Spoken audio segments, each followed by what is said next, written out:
স্বামী বলছে পর্দা করো, তোমাকে ভালোবাসে বলছে তুমি পর্দা করো, তুমি আমার অনেক প্রিয় একজন মানুষ, তুমি বেপর্দায় বাইরে যাবে, আলোচন দেখবে, কেমন হয়?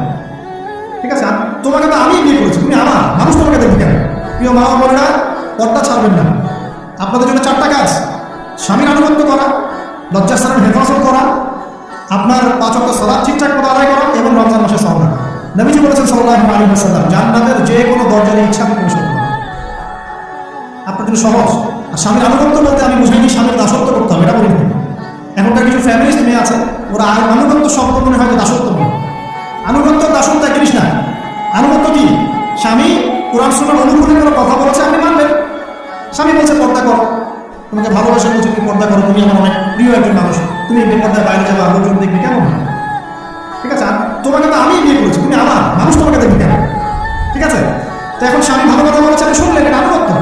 আর ওই স্বামী যদি বলে আসো তো আমার কলিগে এসেছে, ওদের খাবার সার্ভ করতে হবে, আসো খাবারটা পরিবেশন করো, এখন আপনি বেপর্দা হয়ে আপনার স্বামীর কলিগের সাথে খাবার পরিবেশন করতে শুরু করুন, এটা কি আনুগত্য করতে হবে না? তখন আপনি আনুগত্য করবেন না।